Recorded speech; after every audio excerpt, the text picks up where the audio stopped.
road trip and stuff. We are live. What's up, Nets fans? Welcome to the Brooklyn Buzz. I'm your host, Nick Fay, and back, Jack Manuel. Jack, I'm happy to have you back. How you doing, bro?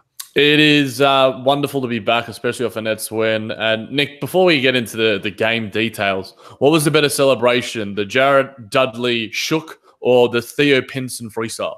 I think the Theo Pinson, like the fact he was just lying. I loved it. Like I was like, what? The Jared Allen thing, I think we've probably seen before. It's like something you might do at like the park of your boys, like hot. But like Theo Pinson, like, dude, I've never seen that in my entire life. So props to you for getting creative. He was literally swimming, like on a basketball court, swimming. But I mean, when the Nets were swimming in the good times and the good plays from Dealer, especially in that third quarter. Yeah, picked up the W over Boston, which is always great, obviously, with the narrative over the last few seasons. 110-96. Obviously, no Kyrie or Al Horford for them, but we don't really care. It was a much-needed W for the Nets because they're in a tight territory right now for that playoff seeding. Yeah, I mean, there was updates throughout the night. The Knicks hopefully can do us a favor and continue their lead over the Miami Heat in the second quarter. The Pacers, thankfully, Corey's boys have a little bit of a lead on the Magic, and the Portland have a very slim lead over Detroit right now. So if those two results go our way, it's a pretty nice Saturday evening, your time, Sunday morning, mine. Yeah, if they can, at least get two of the three of those teams to lose tonight, that'd be big because the race is close. It's a half game here, a half game there, up and down. So they just need to take care of business. And an opportunity like this without Kyrie and Al Horford, I was very happy the Nets were able to capitalize. Obviously, first half wasn't amazing, but you mentioned that third quarter from D'Angelo Russell was just straight fuego. And SSV jumping in as always. What started to work in that third quarter, Nick? I guess we'll delve into it directly. Obviously, it was D'Lo and I think some other players. I like Trevion Graham out there as well, underrated in that third quarter too. Yeah, I thought D'Lo obviously just started hitting shots. He was hitting some deep threes. He started getting things going. Trevion Graham started the third quarter because Rodion's left the game with the knee contusion. So I thought he played some good defense on Jason Tatum. And I also thought the zone did a good job of kind of stagnating Boston's offense. But when you have a player like D'Angelo, this is the second time he's done this against Boston this season. He was at a point where he was just straight fuego and he was hitting everything. It didn't matter where he was on the court.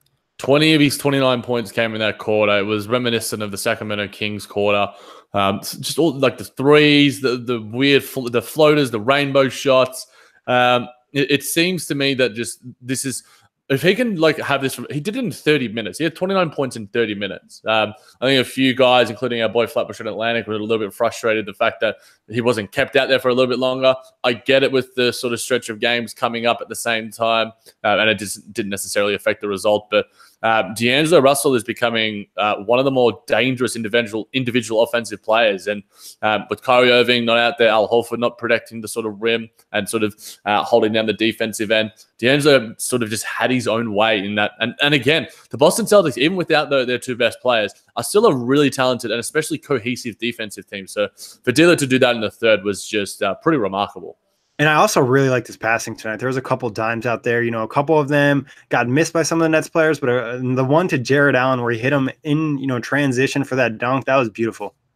It was awesome. And I love the Portland, as they call it, the Joe Harris play, the backdoor sort of play. I think it's a very easy, underrated play that you can sort of scout for, but you can't use it too often. So when it is used, it's always executed by those two guys, two of my favorite players.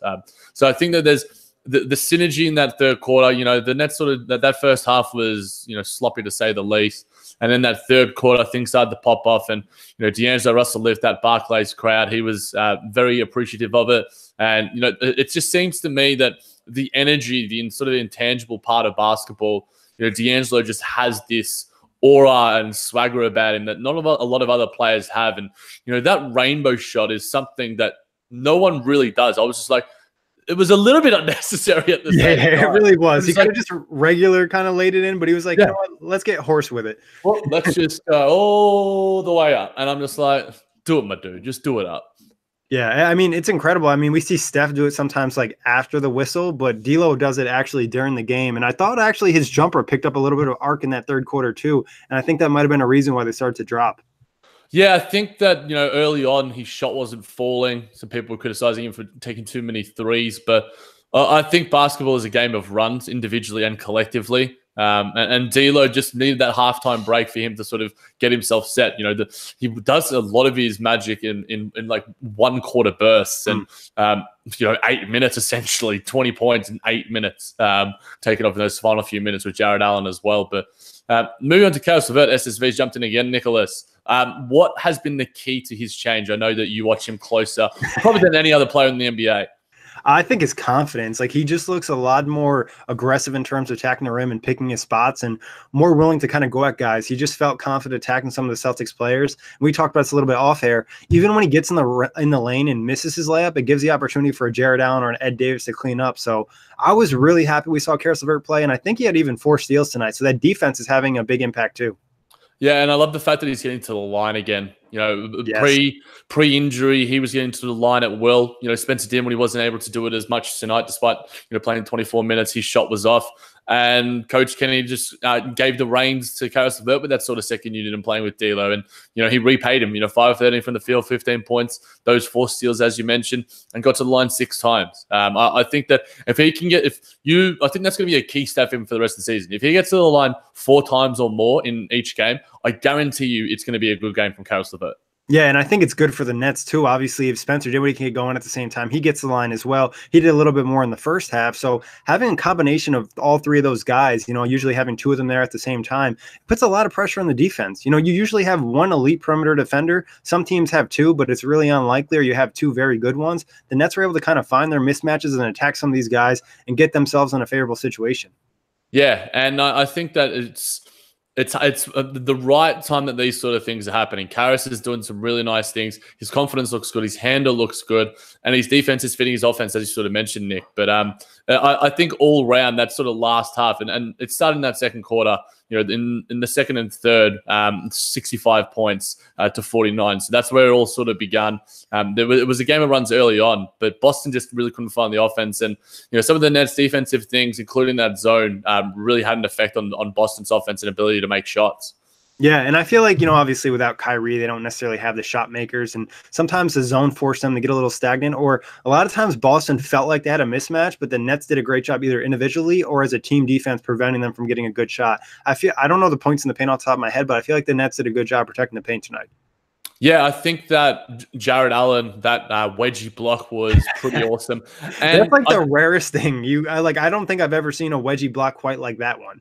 No, it was quite forceful. And I think the cameras didn't show it. Or I'm not sure if the camera showed it. I might have gone to pee or go get a drink. But Jared Allen looked like he was like shaking his finger a little bit, or to be a little bit confident, with giving a little bit of hard time to the Rook and Robert Williams.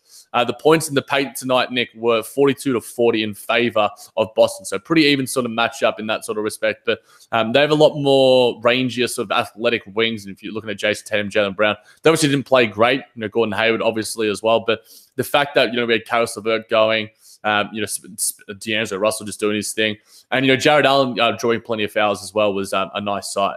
Yeah, I think even though they might not have necessarily won the points in the paint in terms of actual points, I think the free throw line, getting to the line a lot, had a big impact on that.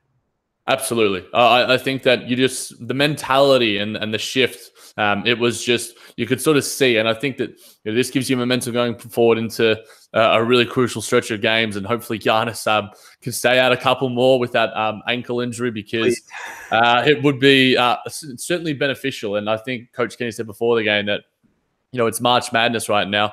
I think the Nets need a little bit of luck, and in that sort of sense, we got it tonight with Kyrie Irving and Al Horford. I woke up to the Bleacher Report notification. I'm like, yes, this gives us a massive chance because those 2 guys are great. Top 20 players on any given night, and Al Horford is just a master when it comes to the playoffs. So I don't want to match up against the Boston Celtics in the playoffs for sure. But if at least our destiny is in our own hands. Just speaking a little more broadly, we win games, then we're going to make the playoffs, and it's going to make me happy because then I get to go to a Nets playoff game for the first time in my life. So I think that the fact that we've got that, and the fact that the guys recognize it and seem to be embracing it in a way, not shying away from it. There's certainly I think that there's a lot of a broad scope on Ned's Twitter in the sense that some people are just like, look, we weren't expected to do this. So even if we make it, it's a result. Or if we don't make it, let's not get despondent. But I think that's the wrong mentality to have. When you have something in reach, you don't want to just go, I didn't expect to get it. So like if I get it, cool. I think you want to really go hard at it. And I think that this team is really motivated to do so. Guys like Jared Dudley, Ed Davis, Damari Carroll have got our young guys ready to go and performing. And the guys at the bench just doing their thing. The chemistry is what's really going to drive us. Yeah, and I think your goals change as the season progressed. After that winning streak and after the stretch they had after December into January, like now it's not, all right, we weren't supposed to make the playoffs. It's like we're in position to make the playoffs. We've held the playoff seed pretty much since 2019 started, so we need to make the playoffs. I think it's kind of a cop-out to say it doesn't really matter. Yeah, and I think the hardest thing is you'd rather finish the season on an easy stretch than a tough stretch, because that's when teams like the Jazz, I think, have a pretty easy stretch and they're starting to find their way up the standings. That's when injuries start to happen, guys start to rest. We see LeBron with the live, laugh, load management. I think that's what I'm going to call it. Live, laugh, load. Yeah, we did drop the crazy NBA outlet. Just a quick shout out to us yesterday. That was like randomly just decided to drop an hour pod on a Friday night. So check that out. But Jack, go ahead. I think that you would rather obviously have that the way it is, but at the same time, if we're looking at it from the other perspective, it gets you really playoff ready. These games, every single game is a playoff game. And I don't think that there have been more important games since I've been a Nets supporter, which is about 3 or 4 years or so now. So, to play in those sort of games with such high stakes, if you win these, it's going to leave you in a great position heading into a possible playoff series. Jack, let's talk about some of the other guys tonight. I thought Damari Carroll, even though he didn't necessarily have the most amazing numbers, had a pretty good impact in this game, just being that vet out there. Yeah, I think that he is probably – we need to find a way to keep Damari Carroll next year. I don't know what it is, what sort of money he's going to be looking for, what his priorities are. But he has just been so important to this team and what he provides. 29 minutes. I think as a starter, he's had a great impact. And, I don't think you look at the box score when you look at Damari Carroll and his impact. Similar with Jared Dudley. Jared Dudley, 23 minutes as well. He might have only had 6 points, a couple of rebounds here and there, but some of those rebounds and some of these, he had a nice sort of turnover play on Jaylen Brown when the ball was going out of bounds. Those hustle players that and smart, high IQ players that you expect from your vets. There are plenty of other teams that could use that heading into a playoff race that's sure to be hotly contested. So I think that our vets are really starting to set the standard. And when you see that from your guys that have been around the ways for a nigh on a decade, then it really sort of inspires and motivates your guys who have only been around the league for 4 or 5 years to sort of really lift their game, so to speak. Yeah, and they've probably never been in this situation where games matter. You look at a lot of guys on the roster like a D'Angelo Russell, Karis LeVert, Jared Allen. They're never really competing for the playoffs. So something to definitely consider. And you mentioned Dudley just doing the small things out there. But I thought Joe Harris had another solid game. Obviously, he's always out there contributing. And last game, he kind of started to heat up again. Thought his off-ball movement was such a huge impact in this game, especially with the way that Boston was so aggressive on the perimeter. Yeah, I think that leads to open layups for him. And I think a lot of people, I think they've recognized by now that he's not just a three-point shooter. And the fact that if he was, I don't think his percentages would be as great anyway, because if you're just a pure three-point shooter, like we see JJ Redick and Kyle Korver, those guys know how to do more than just shoot the three. It's what they do with, and it sort of opens up their three-point shots, their ability to drive and be a little bit shifty. And Joe Harris is similar to those guys, but is a little bit stronger. I think Kyle Korver is a little bit taller. JJ's a little bit shorter and has a quicker, sort of sharper release, can get shots off with a little more off balance. But Joe Harris has like more strength and a better driving ability in terms of, he there's times where he'll handle the ball up the court as well. He doesn't have the slickest dribble in the world. He's not doing any between the leg moves, but he's just solid. And I think that, you want that in any sort of bench guy, any sort of role player, one of the best role players in the NBA. You look at sort of other sort of playoff teams that have these sort of players. Danny Green is so important to what the Toronto Raptors are doing. I think Joe Harris is a similar sort of vein to what the Nets are right now. Yeah, I would love to see his on-off numbers because it just seems like he has such a positive impact. And defensively, like we've talked about, he's not amazing, but he does the small things. He just plays solid out there. He puts himself in a position that helps the team win. Yeah, and I think that's all you got to do. The cliche is, you just play winning basketball. It's a very generalistic term, but winning basketball is just making plays on the defensive end, getting back in transition, which Joe Harris does.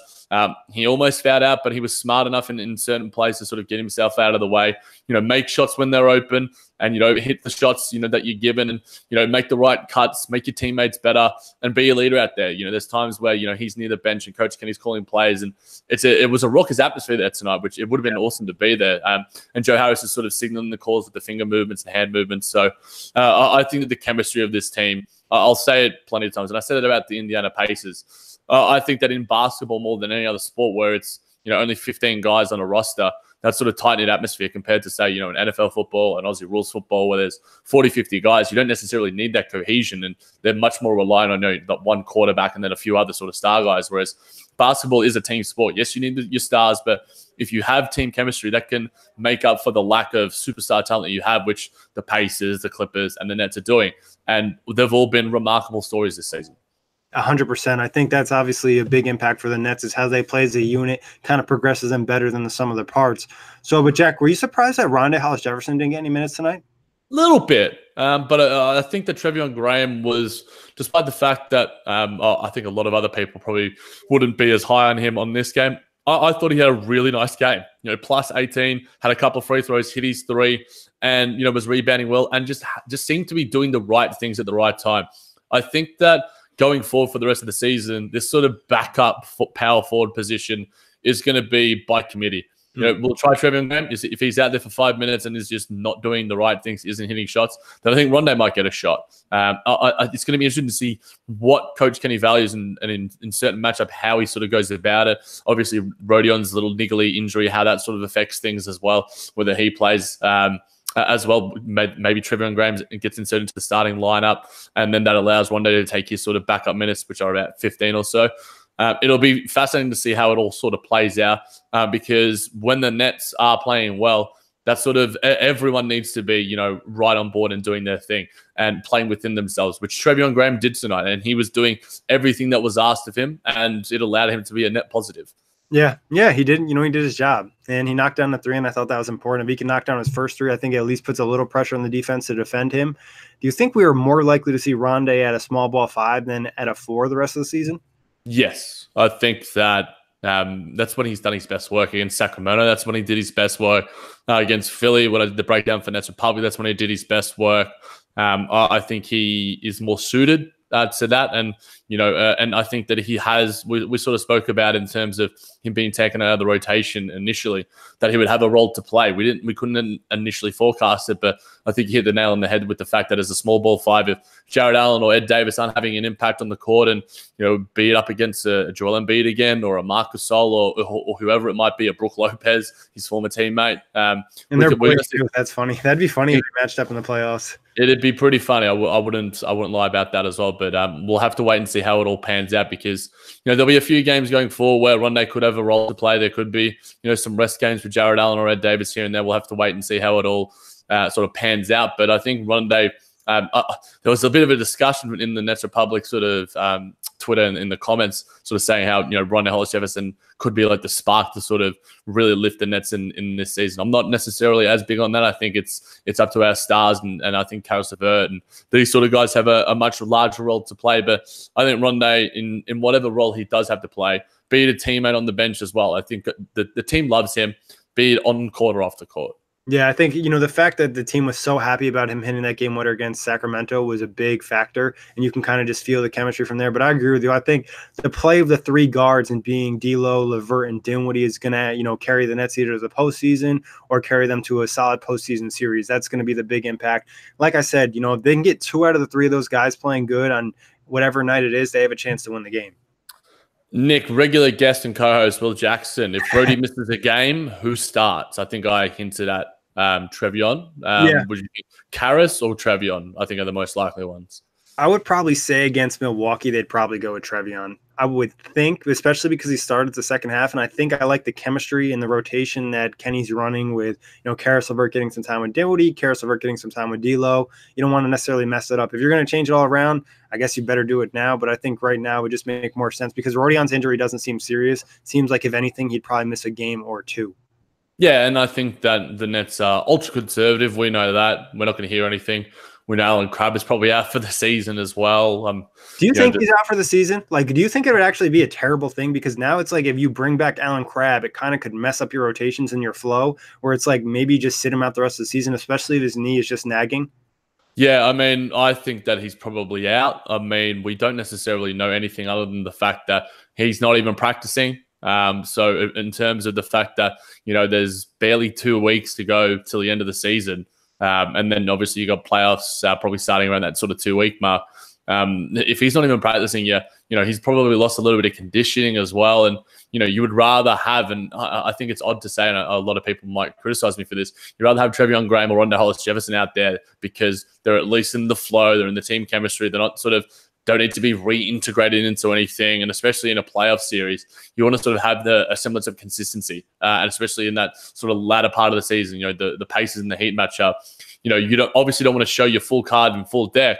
But at the same time, the Nets are going to have to put everything out there just to get back in and sort of solidify themselves as a playoff contender. So I think Alan Crabb is done. I don't think it's that much of a loss. And, his future going forward is going to be a question that we'll probably talk about in plenty of off-season previews. Yeah, 100%. And honestly, I kind of agree with you, Jack. I think it might make sense to just keep him out, especially it's a knee injury that's bothering him for a while. He had the fluid drained, and obviously his knee's not reacting right. So there's no confidence that he's going to be back in time. Like you mentioned, brought up a great point. The conditioning is going to be off. And he's already been out a couple weeks now. Like he's probably not going to be 100% right. His jumper wasn't even falling when he was in there. So it might make sense. And then when you get into the playoffs anyways, the rotation is going to get cut. Maybe they stay at the same amount of guys, but the minutes are higher for the starters. Yeah, the minutes are way higher for the Stars. And I think that it sort of bodes well for a team like the Bucks and the Nets who, are quite sort of liberal in how they sort of limit their star guys' minutes. A guy like Giannis Antetokounmpo has played like 32 minutes, which I know Corey mentioned on the outlet as well. And his per 36 numbers are just outrageous. Whereas, you go to guys like, LeBron James, James Harden, these sort of superstars and Blake Griffin who are playing 38 plus minutes, it's going to leave them because the regular season is taxing. And, the Toronto Raptors as well with their sort of, load management with Kawhi Leonard, Kyle Lowry, all those sort of guys. I think it's going to leave them in better stead come playoff time. You'd rather be well rested and have that full energy for a possible 7-game series than sort of hobbling in there and sort of, just making up the numbers. Yeah, and another positive, talking about rest, the Nets only have 5 games remaining across the rest of the season, which is 11 days. So plenty of time to get some rest in there too. So these guys should be ready long as they solidify that playoff seed. It could end up being a nice advantage. And I've brought this up on a couple of shows. They haven't played a ton of games in the last 30 days compared to some of these other teams that are trying to squeeze all these games in and having to play some of their starters big minutes. Yeah, I think it's one of the things that's been mentioned consistently. I think I'm going to give you credit for bringing it up first, Nick, because you brought it up, not just recently, but a few weeks ago in terms of how it's sort of going to affect the Nets and sort of one of your key stats. And I think it's sort of starting to come into play now. How it comes into play in this pointy part of the season when it starts to really matter, and only the final 5 games, it's going to be really telling. But I wouldn't mind touching on Jared Allen's game as well, Nick. I don't think we gave him enough credit. He wasn't, amazing in any sort of sense of the word. 10 points, 7 rebounds, 3 assists, a couple of blocks, obviously, including that awesome wedgie block. But I think that he did a lot of things that, he gets crucified for on net sort in terms of his physicality. Yeah, I feel like actually Nets Twitter overreacts to Jared Allen. Yeah, bigs have huge games against the Nets, but the way the Nets play defense is they funnel everything towards him where, like, if he's going to help the guards and contest jumpers, how do you expect him to bounce back against a big that's bigger than him that already has position? It's kind of like asking him to do too much at this age. I thought the first half he had his good and bad moments. In the second half, I felt like he even picked it up, played with more energy, and just had a real impact out there. He did a really good job of kind of finding his spots, especially when they started doubling D'Angelo Russell. Yeah, and I think he was out there in the moments when it mattered most, when the Nets were going on the runs. He was getting plus 25 tonight. Yeah, was second in the team with Joe Harris in that sort of department. D'Angelo was third at plus 24. So those 3 guys were probably our 3 best players on tonight's performance as well. You're chucking Karis LeVert there as well. But I think Jared Allen was a sort of key factor in allowing D'Angelo Russell to find space and get on his runs and make his mid-ranges, his ridiculous tear jerkers, and his 3-point shots. So I think some credit needs to go there. And some of his screening I thought was really good in terms of the positioning and the physicality, and really getting the body on them in terms of how he was staying low, and he was rolling hard and he was drawing fouls. 8 free throws, 6 of 8 from the line, led the team in that department. And obviously, the Celtics weren't great in terms of how they were sort of defending the pick and roll. But at the same time, Jared Allen was forcing them to be bad. Yeah, what we talked about before, I think it was more so early in the season. We play a team that likes to switch a lot. It puts the guard in a position where they have to grab Jared Allen, and that's a foul for the Nets because he's so quick at rolling to the rim, and we know D'Angelo can hit him. So if they're going to switch, they kind of punish him that way. Yeah, exactly. And I think that he was making some nice kick-out passes. I think that his chemistry with the guards is going to be sort of key for how things go going forward. If he can, find space for Spencer so he can drive, and the same for Karras, and find space for D'Lo with his mid-ranges and just giving him space and time to make decisions, be it pass or shoot, then I think it's going to make a real impact, because we know Ed Davis brings that physicality, the offensive boards, but if Jared Allen can lift on that department, do similar to what he did tonight, then it's going to have a huge role in getting some crucial wins in these last 5 games. 100%. And I thought a couple areas where the Nets played well, and they haven't in the previous games that probably cost them some losses. Free throw line, only missed 6 free throws tonight. Won the turnover battle 15-12. Rebounding wise, they won the rebounding battle by 1. I thought we saw a lot of team rebounding tonight too. Yeah, the key indicators we sort of talked about and harp on. Joe Harris 8 rebounds, Jared Allen 7 rebounds. It was just a lot of really good gang rebounding. 7 rebounds for Ed Davis as well, 3 offensive. There was a lot of guys who just did their part. There was a lot of guys with 2 or 3 rebounds as well. So I think that when we rebound well, we generally play well. It sounds very simplistic, but it's a really key part of our game, that we finish the defensive possessions, box out, and obviously it helps when you don't have to box out. You're boxing out Daniel Tice rather than Joel Embiid, Marc Gasol, and Brook Lopez, those sort of guys. Yeah, so you don't have a Nurkic or a Cantor out there, especially going up against both your guys, making everybody kind of work for it. Jack, anything else you want to touch on for this game, or you want to talk a little bit about Milwaukee? Yeah, we can chat a little bit about Milwaukee, and also the fact that Kyrie was dapping up D'Lo, despite the fact that he apparently wants to go to the Nets now rather than New York. What a surprise. Not really for us, but is there any possibility where we could see Kyrie and D'Angelo Russell on the same team? We've spoken about this, and I've specifically said that it would be the most ridiculously fun backcourt in the NBA. Both of the guys could just heat up, and it would be insane. I have no idea how it works schematically and stylistically. Or defensively. And I think they would probably give plenty of headaches to Coach Kenny in the fact that both guys aren't the most perfect schematic fits in terms of fitting into a system. Kyrie's done that quite well in Boston, and D'Lo, obviously, we've seen his growth with Coach Kenny as well. But I don't really care. I mean, it's just nice to sort of be, on that sort of, in those headlines these sort of days. How it works, I mean, I'm not really focusing on it, but it's a nice little tidbit of news, and the fact that Nets are winning, that's all that really matters to me. And it looks good for the Nets in terms of other free agents. Like, oh, Kyrie wants to go there over the Knicks. Maybe I have to reconsider going to the Knicks, and maybe I should look at the Nets a little bit harder. And I think, just having fun with it. Maybe Kyrie would go back to more of the role he played in Cleveland, where D'Angelo's playing more of the creator and Kyrie's just focusing more on scoring. Obviously, we could dig deeper in this into the offseason, but let's talk a little Milwaukee Bucks. How do you feel about this game? Obviously, it's not a huge game for the Bucks. They are still trying to solidify the first seed, but it seems like health is more important, especially with some of the injuries they've had recently. Yeah, I'm hoping that Mike Budenholzer does us a solid. Yeah, just leaves Giannis out, leaves Chris Middleton out. Brook Lopez needs a night off. He doesn't want to play against his old team. He wants to be nice to us.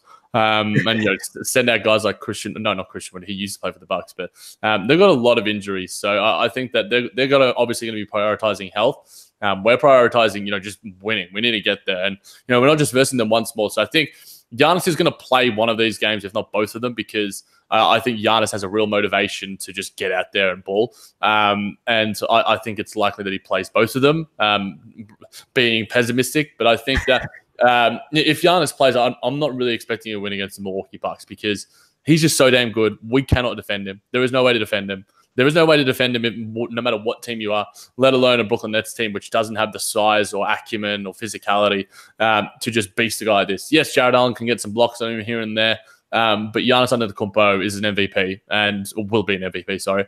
And he's just an absolute monster. And I think that if he somehow is forced to take some jumpers or his teammates can't step up or Brook Lopez misses some threes, then maybe the Nets can get lucky. If we get a win against Milwaukee, then I think we make the playoffs. Yeah, I think they might actually have to get maybe one of these wins against Milwaukee. I'm a little bit more positive where they're playing a back-to-back, so I wouldn't be surprised maybe Giannis still plays the game, but maybe somebody else like a Middleton or Brook Lopez gets some rest. Is this a situation where maybe you're like, all right, let's let Giannis get 40 or 50 and just make sure that nobody else is getting, knocking down all the threes? Yeah, I mean, maybe that's the way to go. I think a lot of other teams have tried that tack as well, but because Giannis is such a great passer, he naturally isn't the sort of guy like a sort of James Harden to sort of individually or Kobe so individually sort of just take over a game. He's a little bit more LeBron-like in the fact that, yes, he can be individually dominant, but his individual dominance generally brings up his teammates at the same time. He finds open lanes. His driving opens up the perimeter. So I think naturally, if Giannis is going to dominate, then his teammates are going to be decent as well, just purely because of how he played.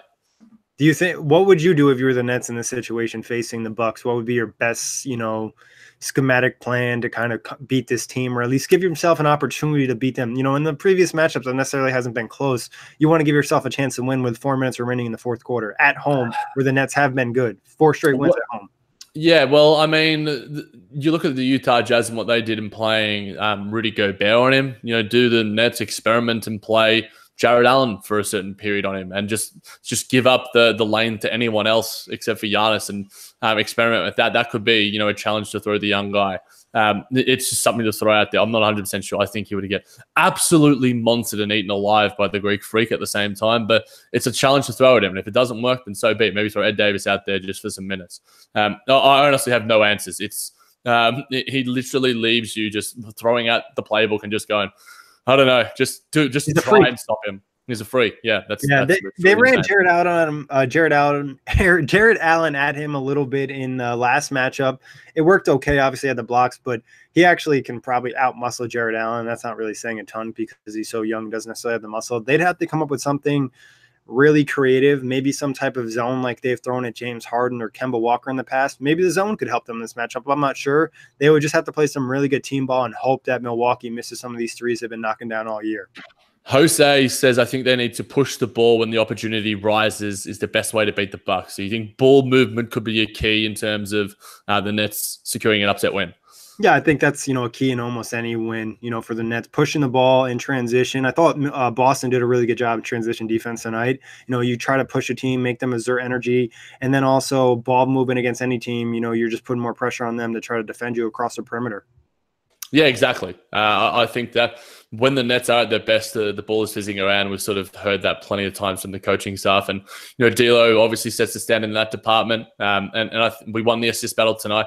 If the Nets can have 20 assists plus, 22 tonight, then I think it'll go a long way. But at the same time, the Bucks love to move the ball liberally. They have great options on the perimeter as well. They play great basketball. They're a title favorite we spoke about on the outlet. And we're going to have to play at our absolute best and hope that the Bucks are off their game a little bit to get the W. Yeah, because things aren't looking good on the other end in terms of the other teams losing. It looks like Detroit is now up 87-73 in the fourth quarter with 3 remaining.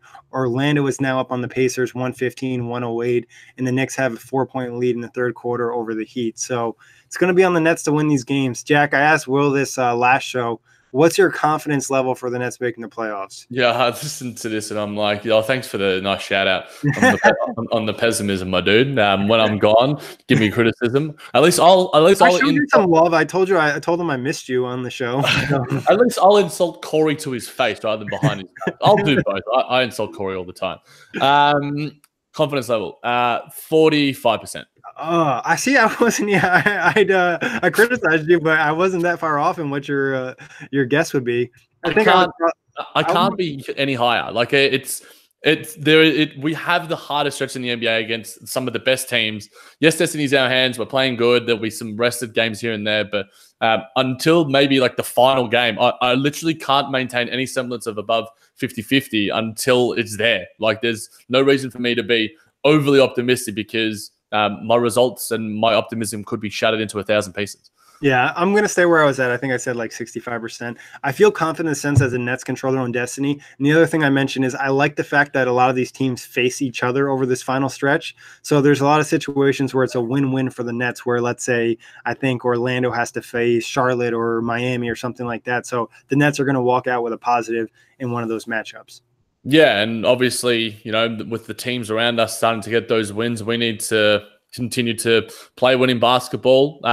As much as anything, I don't care how the Nets play as long as we win. If we win 85-78 against the Bucks and the Heat and the Pacers and the Bucks again and everyone else, then I'll take it any day of the week because, pretty basketball sometimes doesn't necessarily mean winning basketball. As long as we get the wins, be it through offensive masterpieces or just, gritty, hard zone defense, I don't really care. Jack, if you had to make a prediction real quick, the Nets have 5 games, 2 being against Milwaukee, 1 against Toronto, 1 Indiana, 1 against Miami. What's their final record over this 5-game stretch? I think they win 2 or 3 of those matchups. So you got to give 40. me a confirmation. It's either 2-3 or 3-2. This is going to be a deciding factor for you if you're pessimistic or if you're optimistic. Well, I'm a pessimist, so it's 2. It's 2. So we're going to end up with a 500 record. I'm going to go with 3-2 just to be the yin to the yang here. Jack, anything else you want to touch on before we get out of here? Just thoroughly impressed with all the fans who always join us in the YouTube and doing these live shows. Always good to be back. Going to be good to be in person. It's some of our fans are a little bit depressed, like if we from unruly start. If we don't get in, I don't know when I'm gonna watch the game in the playoffs. I'm gonna be too depressed. I think unruly stars been listening to me too much on the buzz and JBC. Yeah, he needs some positive vibes to go his way. Big shout out to everybody on YouTube, all the people listening to Blog Talk, iTunes, whatever it may be. Really appreciate it. Also, shout out to the Nets fans for being really live tonight at Barclays Center. They're gonna need that over this final stretch against some of these big matchups. But as always, Jack, a pleasure, and thank you everybody for listening.